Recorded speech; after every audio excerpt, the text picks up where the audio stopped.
राजनगर में एक पुरानी हवेली थी, चंद्रवंशी हवेली। गांव के लोग कहते थे कि उस हवेली में कुछ अजीब है।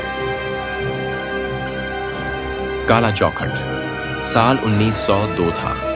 मध्य प्रदेश के एक छोटे से गांव राजनगर में एक पुरानी हवेली थी, चंद्रवंशी हवेली। गांव के लोग कहते थे कि उस हवेली में कुछ अजीब है। रात को वहां से आवाजें आती थीं, कभी किसी के चलने की, कभी किसी के हंसने की और कभी एक डरावनी चीख की। कोई भी उस हवेली के पास नहीं जाता था।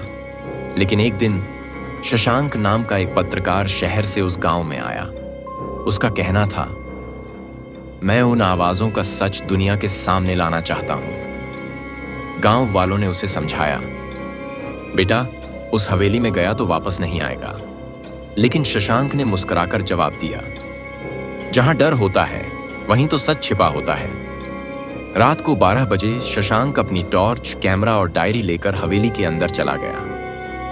दरवाजा खुद ब खुद खुल गया। कोई आवाज नहीं, कोई झिझक नहीं। जब उसने पहला कदम अंदर रखा तो हवेली का दरवाजा जोर से बंद हो गया। बंद होने की आवाज से हवेली में सन्नाटा छा गया। शशांक का दिल जोर जोर से धड़क रहा था, लेकिन उसने हिम्मत नहीं हारी। टॉर्च की रोशनी में हवेली के झूले, पुरानी तस्वीरें और जले हुए दिए दिख रहे थे।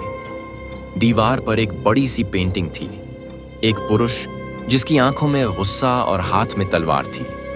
नीचे लिखा था, राजकुमार वीर चंद्रवंशी अंतिम रक्षक। शशांक ने सोचा, यह हवेली किसी राजा की थी, मगर अंतिम रक्षक का क्या मतलब? तभी एक ठंडी हवा चली और पेंटिंग के पीछे की दीवार से आवाज आई, खड़खड़। उसने पेंटिंग हटाई तो उसके पीछे एक घूमने वाला पहिया था, एक गुप्त द्वार। उसने धीरे से पहिया घुमाया और एक रास्ता खुल गया, अंधेरा और सीलन भरा। शशांक ने कैमरा ऑन किया और उस रास्ते में चल पड़ा। कुछ ही कदम चले थे कि जमीन हिलने लगी और एक तहखाना खुल गया। अंदर एक पुरानी कुर्सी थी जिसमें कोई बैठा था, लेकिन वो हिल नहीं रहा था। उसकी आंखें खुली थीं, लेकिन सांसें बंद। जब शशांक ने टॉर्च उस चेहरे पर डाली तो उसकी सांसें रुक गईं। वो उसी का हमशक्ल था। शशांक की टॉर्च कांप रही थी, उसकी उंगलियों की तरह। सामने जो आदमी कुर्सी पर बैठा था वो हूबहू शशांक जैसा दिखता था। चेहरा, बाल, आंखें, सब कुछ एकदम वैसा ही। उसने धीरे से उसकी नब्ज देखी। कोई धड़कन नहीं, लेकिन एक चीज और थी। उसके हाथ पर कुछ लिखा हुआ था, खून से। वक्त को समझो, वरना वक्त तुम्हें समझ लेगा।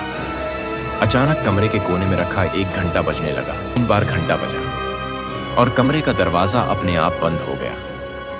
फिर एक औरत की धीमी सी आवाज आई, वीर ने सच छुपा दिया, लेकिन सच जिंदा है। शशांक ने कैमरा उस आवाज की ओर किया, लेकिन वहां कोई नहीं था। सिर्फ एक पुरानी डायरी थी जिसमें लिखा था, 10 जुलाई 1999 वीर ने गुप्त रहस्य को छुपाया। अपने ही हमशक्ल के रूप में जो भी इस हवेली में उस राज्य तक पहुंचेगा उसका चेहरा बदल दिया जाएगा और असली वीर कब का मर चुका होगा। शशांक के हाथों से कैमरा गिर गया। उसने दीवार पर टंगी तस्वीर देखी, वीर की, लेकिन उस तस्वीर में चेहरा बदल गया था। अब वो चेहरा था शशांक का। शशांक का दिमाग घूमने लगा। उसने डायरी उठाई और फिर से पढ़ी। हर शब्द में कोई रहस्य छिपा था। ऐसा लग रहा था जैसे हवेली उसे खुद की कहानी सुना रही हो, एक भूली बिसरी कहानी जिसमें उसका नाम पहले से लिखा है। उसने कैमरा उठाया और तस्वीर के पास गया, जहां अब उसका ही चेहरा था। उसने हाथ से तस्वीर को छुआ, गीला था, जैसे कोई ताजा रंग उस पर लगा हो। तभी पीछे से एक साया गुजरा, तेज, हवा के झोंके की तरह। शशांक पलटा, लेकिन वहां कोई नहीं था। सिर्फ एक पुरानी घड़ी चल रही थी, उल्टा समय दिखाते हुए। उस घड़ी पर एक नाम लिखा था, आरोही। शशांक चौंका। आरोही? ये नाम उसके जहन में कैसे आया? उसने कभी ये नाम सुना भी नहीं था, लेकिन दिल कह रहा था, ये जानता है। तभी उसके कान के पास कोई फुसफुसाया, तुम वीर हो, या वीर का पुनर्जन्म। शशांक ने पलटकर टॉर्च घुमाई तो सामने एक औरत थी, सफेद साड़ी में, बाल बिखरे हुए, आंखों में सिर्फ अंधेरा। उसने कहा, अगर सच जानना है तो काले चौखट से गुजरो, वहीं है आखिरी दरवाजा। वहीं बताएगा कि तुम कौन हो और क्यों यह हवेली तुम्हारा इंतजार कर रही थी। शशांक ने डरते हुए पूछा, काला चौखट कहां है? और उस औरत ने पहली बार मुस्कुराकर कहा, वहीं जहां मौत और यादों का मिलन होता है। शशांक ने उस औरत की बात मानकर हवेली की गहराइयों की ओर कदम बढ़ाए। हर दीवार पर अब उसकी ही तस्वीरें थीं, कभी राजा के रूप में, भी एक लाश की तरह, और कभी एक भूल भुलैया में खड़ा, बिना रास्ते के। जमीन ठंडी हो चुकी थी, हवा में चीखों की गूंज थी, और फिर वो आया, काला चौखट। एक पुराना लोहे का काला दरवाजा जिस पर लाल धागे बंधे थे, और बीच में एक ताबीज था जिस पर लिखा था, यहां से आगे वही जा सकता है जिसका सच उसे सहने की ताकत रखता हो। शशांक ने दरवाजा खोला। अंदर सब शांत था। एक बड़ा सा शीशा था और उसमें शशांक खड़ा था, लेकिन उसका चेहरा वीर चंद्रवंशी का था। उसके कंधे पर तलवार, सिर पर मुकुट, और उसके पीछे खड़ी थी वो औरत, आरोही। आरोही ने कहा, तुम वीर हो, जन्म लेकर लौटे हो। तुमने पहले भी इस रहस्य को छुपाया था।